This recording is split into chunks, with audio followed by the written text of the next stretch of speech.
जय हिंद प्यारे बच्चों, मैं डॉक्टर उमा पांडे स्वागत करती हूँ आपका इंस्टा संस्कृत में। इंस्टा संस्कृत जहाँ आपको मिलता है कक्षा 4 से लेकर 12 तक के व्याकरण बिंदुओं और पाठ्य पुस्तकों की सरल व्याख्या। आज संस्कृत व्याकरण के अंतर्गत हम सीखेंगे, हम चर्चा करेंगे अशुद्धि शोधन के विषय में। अशुद्धि शोधन कक्षा 6 से लेकर 12 तक अलग अलग स्तरों पर प्रयोग होता है, अलग अलग स्तरों पर इसके प्रश्न आते हैं। कोशिश की है हमने कि आप लोगों के स्तर के अनुसार उन सभी अशुद्धियों को इसमें शामिल किया जाए, है ना? तो आइए चलते हैं अशुद्धि शोधन के विषय। सबसे पहले ये जान लेते हैं कि कितने प्रकार की अशुद्धियां वाक्य में होती हैं। वाक्य में मुख्य रूप से 4 प्रकार की अशुद्धियां होती हैं। कौन-कौन सी? वचन विषयकम, लिंग विषयकम, पुरुष विषयकम और लकार विषयक। मतलब अगर मैं साधारण भाषा में कहूँ तो 4 तरह की अशुद्धियां होती हैं।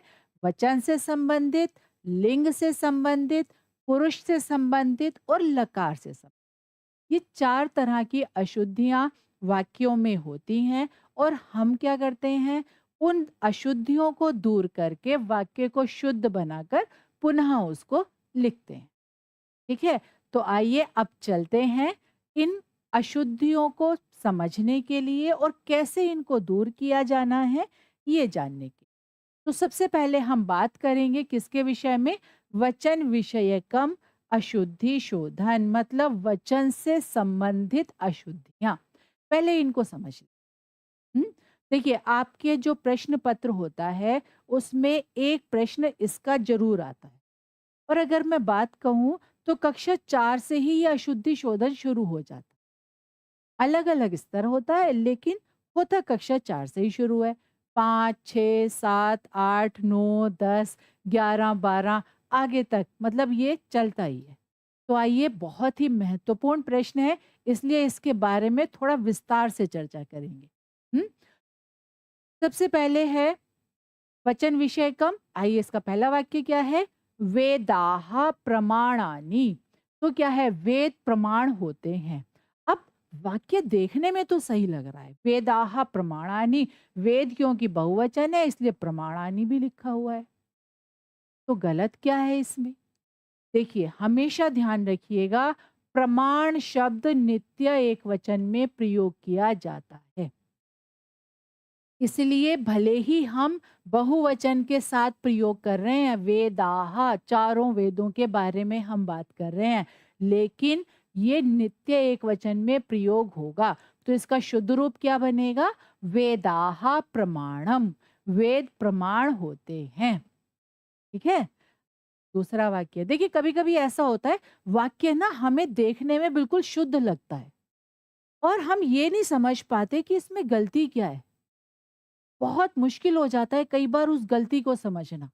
तो बहुत कोशिश करके, बहुत खोज करके आप लोगों के लिए इस तरह की त्रुटियों को लाया गया है। ध्यान से देखिए। कति जनः गच्छति, कितने लोग जाते हैं। अब ने में तो ये भी सही है, जनः गच्छति, लोग जाते हैं, और प्रश्न पूछा गया है कति। गलत क्या है? तो गलत क्या है? गलत ये है कि जो कति शब्द है ये नित्य बहुवचन शब्द होता है। कति के रूप तो चलते हैं लेकिन सिर्फ बहुवचन में, और सिर्फ बहुवचन में जब इसके रूप चलते हैं तो इसके साथ कर्ता और क्रिया भी बहुवचन का ही प्रयोग होगा। क्या होगा? कति जनाः गच्छन्ति। ठीक है? अब अगला वाक्य देखते हैं। त्रयः छात्रः पठति, 3 छात्र पढ़ते हैं। तो यहाँ पर क्या गलत है? यहाँ पर देखिए, यहाँ पर क्या है कि 1 से 4 तक की जो संख्याएं होती हैं वो पुल्लिंग, स्त्रीलिंग और नपुंसकलिंग, इनमें अलग अलग तरह से प्रयोग होती है। ये कई बार आपको पहले भी बताया है, एक बार फिर से आप ध्यान से समझिए। 1 से 4 तक की संख्याएं, 1, 2, 3 और 4, ये क्या होता है? अलग अलग प्रयोग होती है। अब यहाँ पर क्या है? त्रयः छात्रः पठति। तो त्रयः तो ठीक है, छात्रः भी ठीक है, लेकिन यहाँ पर क्या है? वचन से संबंधी गलती है। 3 हैं तो ज्यादा होंगे ना, जबकि यहाँ पर क्या है, छात्रः एक वचन में प्रयोग हुआ है और उसी के अनुसार क्रिया का प्रयोग है। तो शुद्ध वाक्य क्या होगा? त्रयः छात्राः पठन्ति, 3 छात्र पढ़ते हैं। ठीक है? और अगर यहाँ पर त्रयः छात्राः पठन्ति, देखिए यहाँ पर पुल्लिंग है, छात्राः। और एक चीज और है, छात्राः यहाँ पर ये स्त्रीलिंग भी हो सकता है, छात्रा, छात्रे, छात्राः। लेकिन यहाँ पर क्योंकि त्रयः छात्रः है, तो हम ये समझ सकते हैं कि छात्रः शब्द यहाँ पुल्लिंग का लिया गया है, तो इसलिए त्रयः ही होगा। अगर यहाँ पर ये होता ना त्रयः छात्रा पठति, तो हम क्या बनाते? तिस्रः छात्राः पठन्ति, फिर हम ये बनाते। ठीक है? अब युवाम ध्यानेन पठथ, युवाम ध्यानेन पठथ, तुम दोनों ध्यान से पढ़ते हो। क्या गलत है? युवाम द्विवचन का कर्ता और उसके साथ प्रयोग की गई है बहुवचन की क्रिया। और इसको शुद्ध कैसे करेंगे? द्विवचन का कर्ता तो द्विवचन की क्रिया का प्रयोग करेंगे। नियम क्या कहता है? एक वचन का कर्ता एक वचन की क्रिया, द्विवचन का कर्ता द्विवचन की क्रिया और बहुवचन का कर्ता तो बहुवचन की क्रिया का प्रयोग होता है। इसी तरह से प्रथम पुरुष का कर्ता तो प्रथम पुरुष की क्रिया, मध्यम पुरुष का कर्ता तो मध्यम पुरुष की क्रिया और उत्तम पुरुष के कर्ता के साथ उत्तम पुरुष की क्रिया का प्रयोग किया जाता है। ठीक है? अब इसको सही कर लेते हैं। क्या होगा? युवाम ध्यानेन पठथः, द्विवचन का कर्ता द्विवचन की क्रिया, मध्यम पुरुष का कर्ता मध्यम पुरुष की क्रिया। ठीक है? विद्वान सर्वत्र पूज्यन्ते, विद्वान तो हर जगह पूजे जाते हैं। क्या गलत है? विद्वान सर्वत्र पूज्यन्ते, विद्वान शब्द एक वचन में है। अब जब एक वचन का करता है तो क्रिया किसकी होगी? एक वचन की। विद्वान सर्वत्र पूज्यते, विद्वान हर जगह पूजा जाता है। ठीक? अगला वाक्य, वयम भारतीयाः अस्मि। अब देखिए, वयम, अहम, आवाम, वयम बहुवचन का कर्ता और बहुवचन के कर्ता के साथ बहुवचन की क्रिया का प्रयोग होगा। तो क्या होगा? वयम भारतीयाः स्मः, हम सब भारतीय हैं। ठीक? छात्र द्वयम पठतः।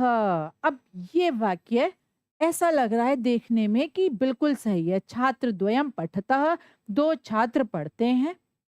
अब जब 2 छात्र के बारे में बात हो रही है तो क्रिया भी द्विवचन की है और छात्र द्वयम साफ साफ दिख रहा है 2 छात्र। लेकिन गलत क्या है? गलत ये है कि ये जो द्वयम शब्द है ये एक वचन में प्रयोग होता है। जब भी ये किसी के साथ लगकर प्रयोग होता है तो इसके साथ क्रिया एक वचन की प्रयोग होती है, भले ही ये 2 जनों के लिए प्रयोग किया जा रहा है। जैसे छात्र द्वयम और इसके साथ क्रिया एक वचन की प्रयोग होगी, छात्र द्वयम पठति, 2 छात्र पढ़ते हैं। अगर हम इसको साधारण वाक्य बनाते द्विवचन में, हम ये भी कह सकते थे छात्रौ पठतः, फिर हमारा वाक्य सही होता। छात्रौ पठतः तो हमें कुछ करने की जरूरत ही नहीं थी। लेकिन द्वयम शब्द का प्रयोग यदि वाक्य में है तो उसके साथ ध्यान रखिएगा क्रिया एक वचन की प्रयोग होगी, छात्र द्वयम पठति। ठीक है?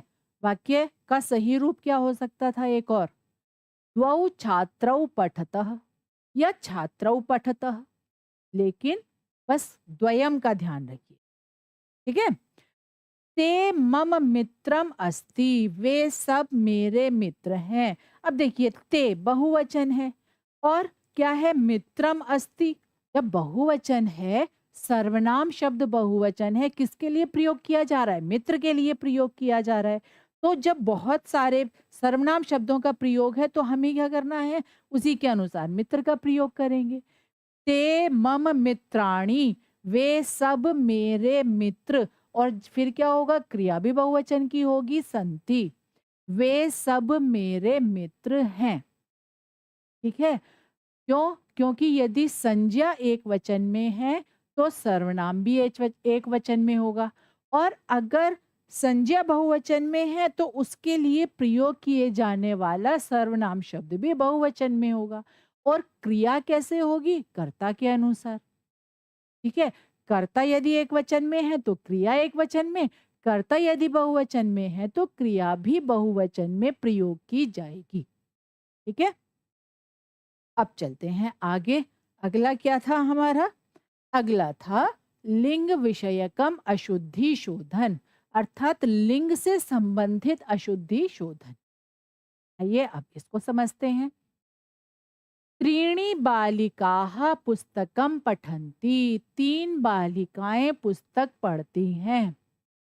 अब देखिए, अभी मैंने बताया था थोड़ी देर पहले भी, क्या 1 2 3 4, ये 4 जो संख्याएं होती हैं पुल्लिंग, स्त्रीलिंग, नपुंसक लिंग के अनुसार अलग अलग प्रयोग की जाती है ना? तो यहाँ पर क्या होगा? बालिका। अब क्योंकि बालिका है तो बालिका, और ये त्रीणी, तो ये नपुंसक लिंग में प्रयोग किया जाता है। स्त्रीलिंग में क्या प्रयोग किया जाता है?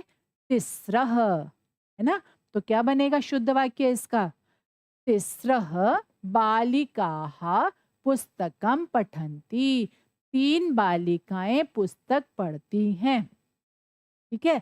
अगर क्या होता यहाँ पर, बालिका की जगह पुष्प होता और विकसंती होता, त्रीणि पुष्पाणि विकसंती, तो वाक्य सही होता। क्यों? क्योंकि त्रीणि शब्द जो है वो नपुंसक लिंग के लिए प्रयोग किया जाता है। ठीक है? पयः मधुरः अस्ति, देखने में ऐसा लग रहा है वाक्य बिल्कुल सही है।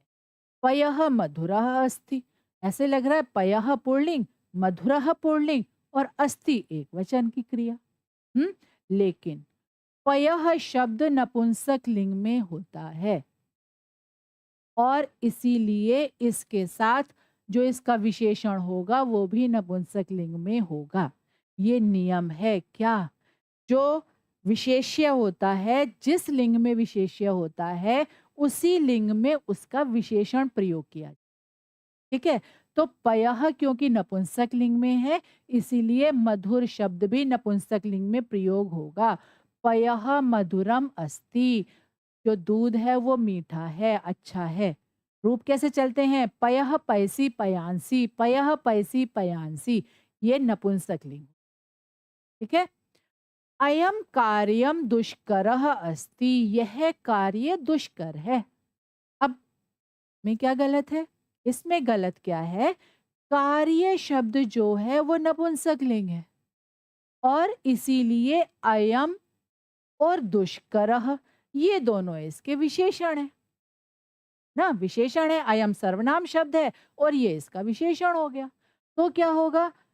क्योंकि हमारा जो कर्ता है वो नपुंसक लिंग है इसीलिए इसके साथ प्रयोग किए जाने वाला सर्वनाम शब्द और इसका जो विशेषण है ये दोनों भी नपुंसक लिंग में होंगे। तो सही वाक्य क्या होगा?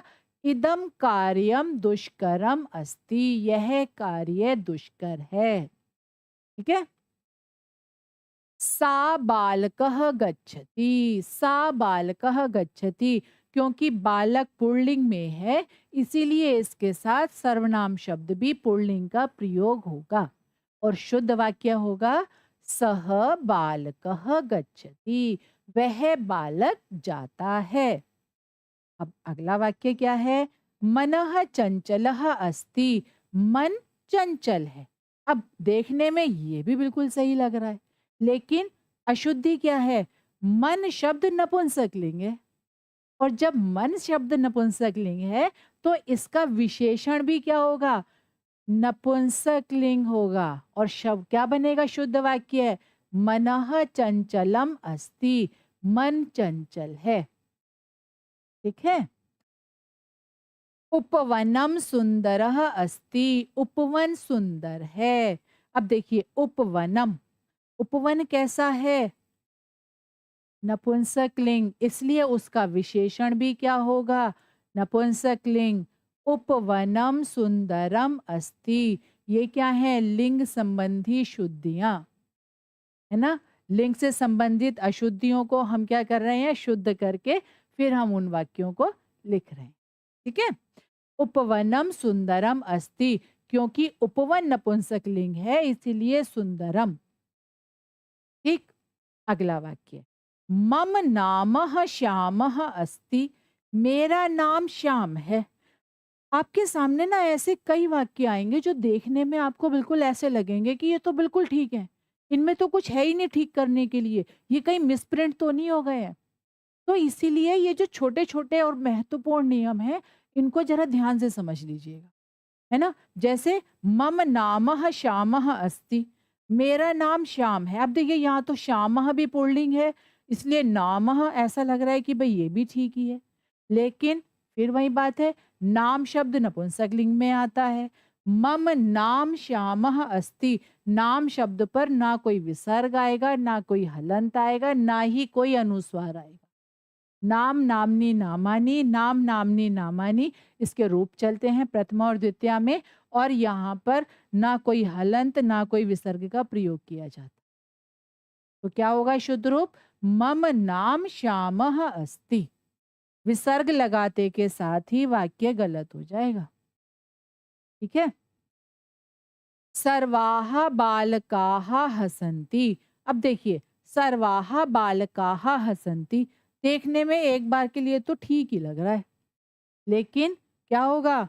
बालकाः हसन्ति, पुल्लिंग है बालकाः, और इसके साथ जो सर्वनाम शब्द प्रयोग होगा वो भी पुल्लिंग का होगा। और रूप कैसे चलते हैं? याद किया है? सर्व शब्द के रूप सर्व के, तत् के करीब करीब एक जैसे ही है ना? तो सर्वः सर्वौ सर्वे, बहुवचन में पुल्लिंग में क्या बनेगा? सर्वे हे बालकाः हसन्ति, सारे बालक हंसते हैं।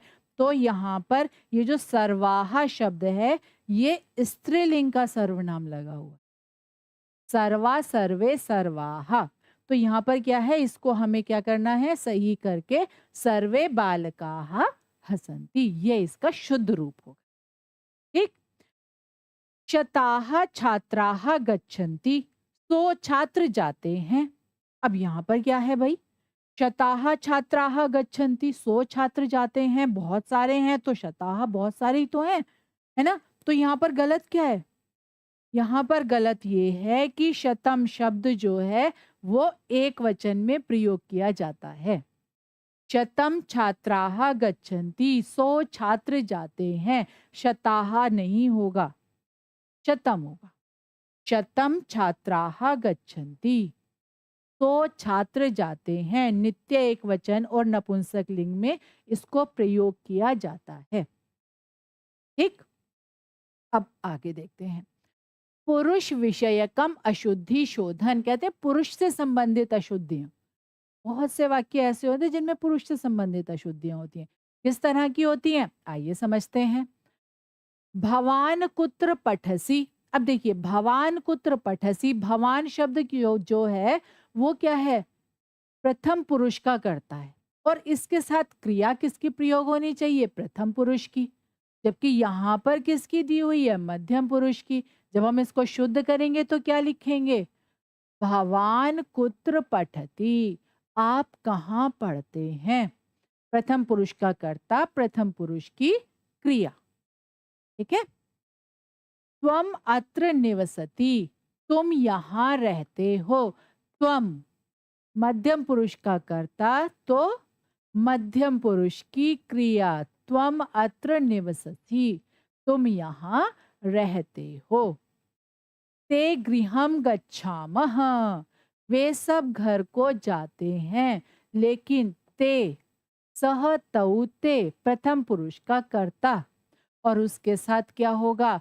प्रथम पुरुष की क्रिया का प्रयोग, ते गृहम गच्छन्ति। ठीक है? सह त्वम अहम च हसन्ति। अब ये ऐसे वाक्य हैं जिन्हें बहुत ध्यान से समझने की जरूरत है।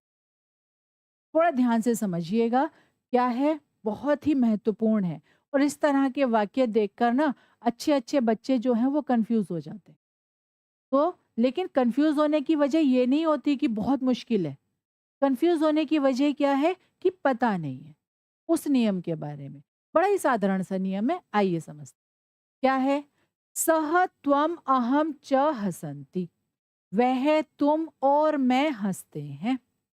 तो अब इसमें क्या गलत है भाई? अब देखिए, सह प्रथम पुरुष का कर्ता, त्वम मध्यम पुरुष का कर्ता, अहम उत्तम पुरुष का कर्ता। जब किसी एक वाक्य में प्रथम पुरुष, मध्यम पुरुष और उत्तम पुरुष तीनों के कर्ता हो, तो उसमें जो क्रिया होगी वो उत्तम पुरुष के अनुसार होगी। ठीक है? सह त्वम अहम, तीन जने तो हो गए, बहुवचन, है ना? तो शुद्ध वाक्य क्या होगा? सह त्वम अहम च हसामः, वह तुम और मैं हंसते हैं। ये होगा इसका सही रूप। ठीक है? और देखते हैं, यूयम ते च गच्छन्ति, तुम और वे सब जाते हैं। यहाँ क्या गलत है? देखिए, ऊपर वाले वाक्य में क्या था? एक ही वाक्य में प्रथम पुरुष, मध्यम पुरुष और उत्तम पुरुष तीनों के कर्ता थे। तो हमने क्या किया? उत्तम पुरुष की क्रिया का प्रयोग करके उसको सही कर लिया। लेकिन यदि किसी वाक्य में प्रथम पुरुष और मध्यम पुरुष के कर्ता हो, तो वहां पर क्रिया मध्यम पुरुष के अनुसार प्रयोग की जाएगी और वाक्य क्या होगा?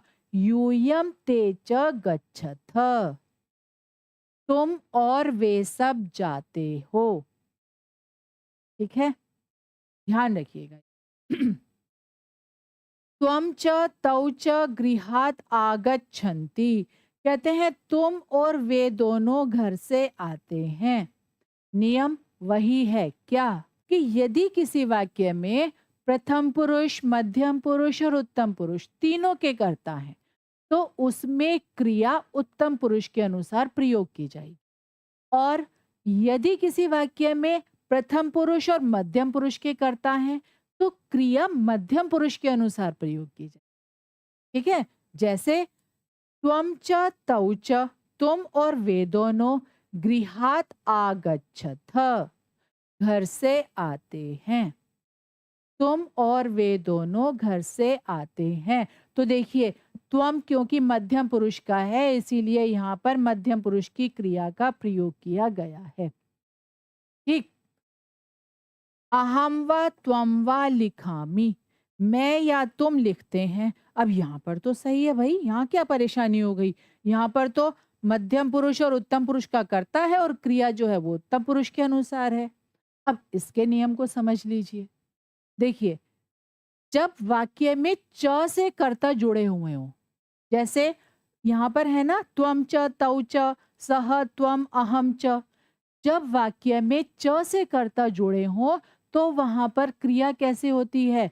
उत्तम पुरुष का कर्ता है तो फिर उत्तम पुरुष के अनुसार होगी, प्रथम और मध्यम पुरुष का है तो फिर क्या होगा? मध्यम पुरुष की होगी। लेकिन यदि वाक्य में वा है, वा माने अथवा, यदि वाक्य में वा का प्रयोग है और प्रथम पुरुष और मध्यम पुरुष और उत्तम पुरुष के कर्ता का प्रयोग है, ठीक है, तो वहां पर क्रिया बाद वाले कर्ता के अनुसार होगी। बाद वाले कर्ता के अनुसार मतलब जैसे इस वाले वाक्य में हम देखें, अहम व त्वम व लिखामी, तो यहाँ बाद वाला कर्ता कौन है? त्वम। तो यहाँ पर फिर कर्ता, यहाँ पर क्रिया किसके अनुसार होगी? त्वम के अनुसार, मतलब मध्यम पुरुष के अनुसार। ठीक है, तो क्या बनेगा? अहम व त्वम व लिखसी, मैं या तुम लिखते हो। ठीक, चलिए आगे देखें। एक और उदाहरण इसका, सह व अहम गीतम गायति, वह या मैं गीत गाते हैं।